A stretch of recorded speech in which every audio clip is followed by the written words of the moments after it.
Hello and welcome. Today I am doing a garden tour of my garden. I'm in New Jersey, Zone 6B, and today I'm going to go over all the good, the bad, and the ugly. So let's start with the good. Here are all the zinnias that I started from seed, and they're looking quite beautiful. And I didn't mark them, but I think all of them are I'm pretty sure all of these are the Queen Lime Blush and the Queen Red Lime, as well as the Green Envy. And back there I've got some sunflowers, and one of them did not get eaten by the deer. That one does have a bud on it. The other ones do have buds as well. They're just going to be smaller flowers and they won't have that center flower, but they're looking pretty good.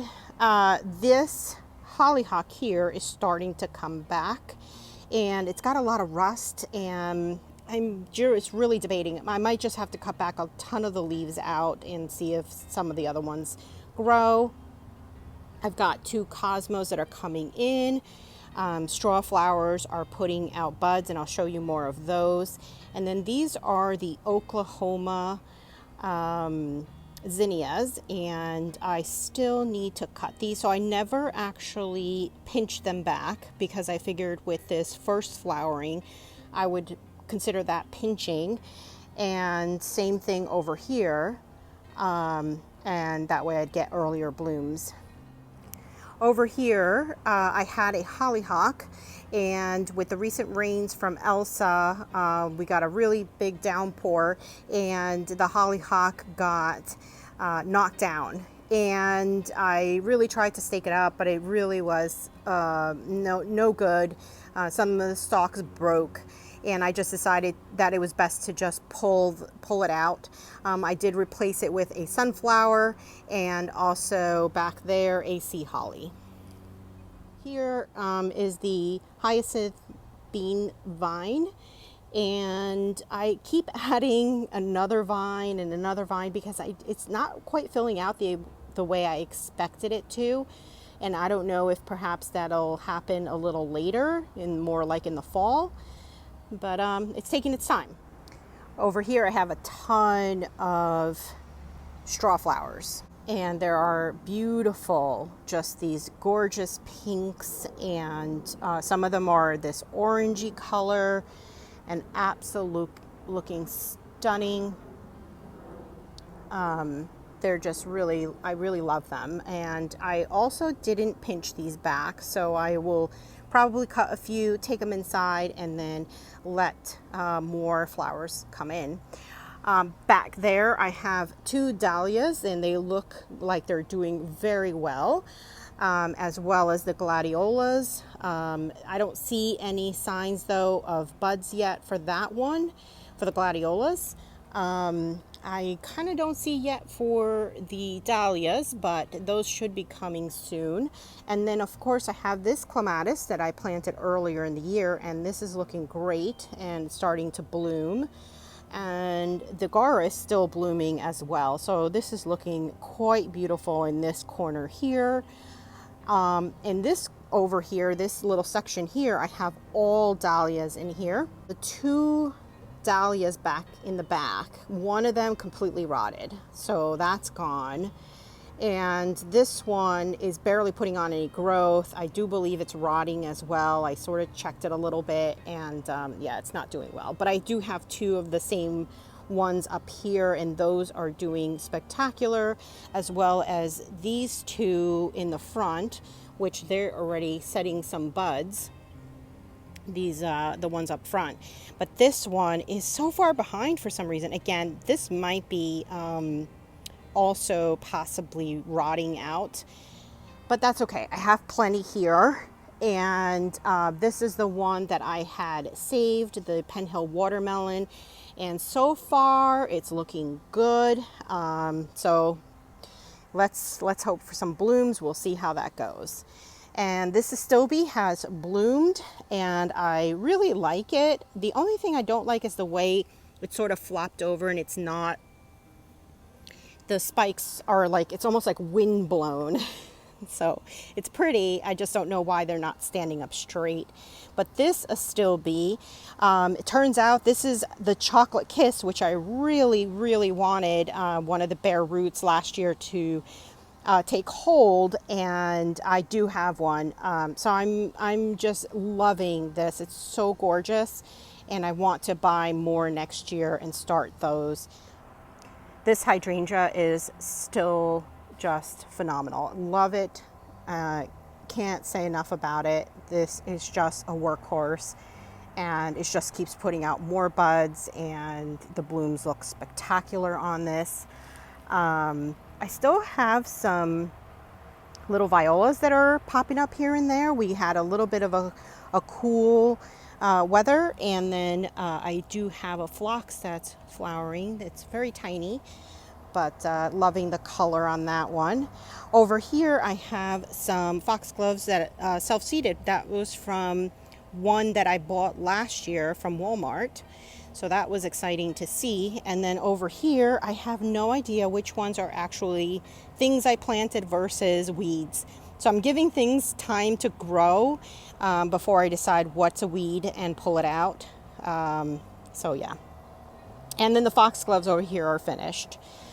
So coming back here, we've got a hydrangea that I put in a pot, but it's not doing too well over here. I might have to move it, but this is where I was planning on putting together a fairy garden.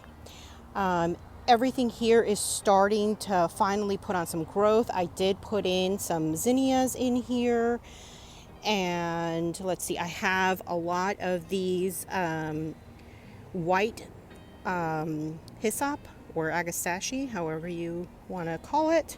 So those are really taking off. They like this spot here for sure. And this hydrangea over here is looking great. I had to cut back the rose campions, and but they're starting to actually throw up new buds and flower a little bit. So it won't be that long till they flower again. Over here is the dahlias that I started from seed, and I do see a bud starting over here. So hopefully we'll get some flowers. In this planter, I had added some Oklahoma zinnias and some dahlias that I started from seed. I think there's only about 2 in here. The zinnias are doing really well. The dahlias struggling just a little bit, but I think it might still flower. And then this pot here, I have Oklahoma zinnias, and they're all in bloom. They're looking fantastic. Love all the different colors. This was from a mix packet, and it's just looking gorgeous. And back there, I have a hydrangea that I constantly forget about, that I potted up and tucked in a corner. And it flowered, even though there's not that much sun that comes back here. So super happy to see that. The crepe myrtles are in full bloom and just stunning. So this is absolutely gorgeous. One of my favorite things to see in July. I think they're a little earlier than usual, but the bees absolutely love these. And then I have my veggie garden here, which I really have to come out here and inspect things. I think the cucumber plant might be, one of them might be dying. There's 2 in there. And the other one decided, because I didn't trellis it, it's going to climb up on its own. So I'm going to have to address that. But everything looks great. I also see one little tomato that has started in this one, and I believe this is my beefsteak tomato.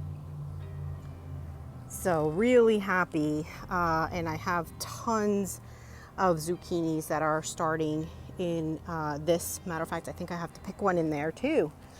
But yeah, everything's looking great here.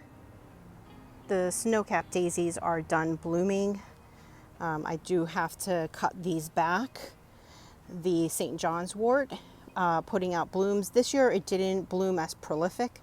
I did move it from a full sun spot to here, but I'm hoping it'll eventually do better in here.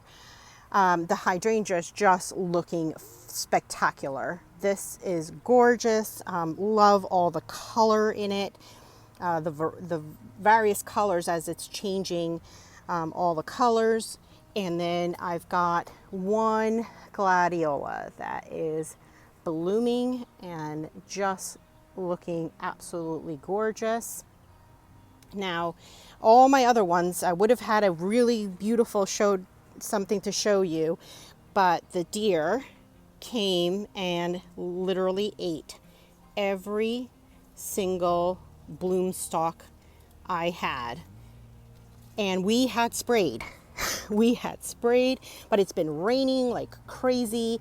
So it's really hard to keep up when it's raining that much with making sure that everything's sprayed. Anyway, I do see some buds coming up, some new ones, so I'll have to spray those again. And over here I have a sea holly that I had put in the bare root, and this one's doing fantastic. It likes that spot.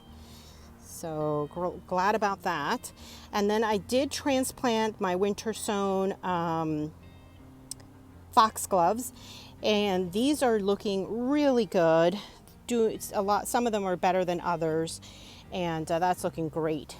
This hydrangea didn't flower quite as much as the other one, and I don't think it's getting enough sun. So I'll have to figure that out next year. But there is one lily that is hidden inside this shrub that is going to bloom, and that is, I believe, my salmon star. So now we covered the good, which was the gorgeous flowers, the bad with the deer that ate my gladiolas, and now the ugly. These plants here, this is the snow-capped daisy, and it got completely devoured by a June bug. And I'll put up a clip, but I'll show you some other things that happened and some other destruction. In this bed, we had a lot of those June beetles. This salvia completely devoured as well. And all of the catmints also were struggling, and one of them that I had over here died, and I had to pull it out. So yeah, we dug around and were looking for the beetles, and we ended up picking out, like, I don't know, God, I can't even count. There were so many. It's disgusting. They're horrible. I'm going to have to start spraying neem oil probably around early June, and hopefully that will get rid of them, and I can prevent it from happening and devastation happening. But I'll show you another bed that they destroyed as well, but I'll take you through this one really quick. There's not a whole lot happening here. But the rose campion, I had to cut that back, and I did actually add some of my winter sown foxgloves in here as well. I replaced the other plant with a hyssop in there. All my annuals were devoured, completely devoured. I don't even know if they're coming back, from the destruction from the beetle. And these are the penstemon, the beard tongue. So I have a bunch of like winter sown things that I have in here, so nothing has fully grown. So yeah, we'll probably won't see something till next year. I do have the cherry brandy here, and it's looking spectacular. Beautiful flower. And I did add the winter sown, all the little ones that I grew in here, so hopefully I have a nice big patch next year. The yarrow is finally putting on some growth, so I don't know why this was like so behind. But the one back here, the yarrow back here, is doing even better. I see a couple buds on there. So this hyssop plant is starting to bloom. Lots of buds and blooms starting to show. So that's looking great. I have some bee balm. These are the winter sown bee balm. And these don't have buds, but I do have another one that has buds. The millennium alliums are all budding up, and they're getting close starting to form their bloom. The Veronica, that purple Veronica, is looking fantastic. Still kind of blooming. It's looking so great. And then I have some snapdragons that have finally started to bloom. The Angelonia is looking good, and so is this calendula, looking beautiful. And this calendula is looking really great. A bee has fallen asleep on this flower. And the snapdragon is looking really nice over here. A lot of the salvia I had here did get eaten by the beetle. The lavender has finished blooming, and so I did cut all of this back, and this is another area where we had a ton of beetles under the plants. This grass is looking great. That is also some coneflowers that I had winter sown, and those are just the normal purple ordinary coneflowers. Won't flower until next year, but I have some brown-eyed Susans that are from winter sowing, and that little clump is starting to put on some nice growth, as well as the sea holly there, looking really nice. This is another one that got attacked by the beetle. This is the Marcus sage and a salvia. So it looks like the beetles really seem to be drawn towards these like mints and salvias. That's where we found most of them. This is another bee balm from my winter sowing, and I do have quite a bit. This one is looking pretty good. I think these are buds on it. It did get eaten up quite badly by the beetles, but I think it'll pull through. And yeah, so all the other ones don't seem to have any blooms on them, or buds I should say, but otherwise they're looking great. And this Millennium Allium, looking forward to it flowering. This flower bed had also quite a bit of June beetles and lots of devastation. Most of the plants over here seem to be doing okay. These are also some hyssop plants that I added over here. And the gladiolas are doing okay. One or two of them are not looking so hot. So I'll have to take a look at those, maybe cut them back. But otherwise, the snow-capped daisies are kind of at their end of blooming, and I have to cut deadhead a few of those. I did add some Veronicas, some pink Veronicas in here. But this heuchera is what was getting devoured, as well as these salvias. And yeah, they really did a number on some of these plants. We did spray with neem oil, so that seems to have alleviated the problem for the most part. I had moved a lot of the plants around in this bed. So I had a bunch of annuals, the New Guinea impatiens in here, so I'll show you where I moved them to, because they were struggling with too much sun. It was too hot for them. And instead I just sort of rearranged these plants and just move them around. And then I added some of the snow-capped daisies over here, which I do have to cut back. And then this is a white hyssop, and that one got eaten pretty bad, so I gotta replace that, so it's not doing as well. But yeah, these will take some time since I pulled everything up. And this is the Astilbe Sunny Boy. So this is looking fantastic. Love it. And I'll show you a clip of how it looked like about a week ago. So I'm super happy that I actually have one of the Chocolate Kiss and one of the Sunny Boy. Here is where I moved the New Guinea impatiens, and just under these shrubs, and they're really loving it here. I also have some Caladium bulbs that I had bought and planted here. Wasn't sure if they'd show up, and they're starting to bloom. Well, put out leaves, and yeah, the rest of them are looking really beautiful. I just love those really white caladiums. So thanks for joining me today, and if you enjoyed this tour, please hit the like button. If you are not already subscribed, why don't you do so now? And I'll leave you with some beautiful close-ups of the flowers in my garden. And I'll see you next time. Bye.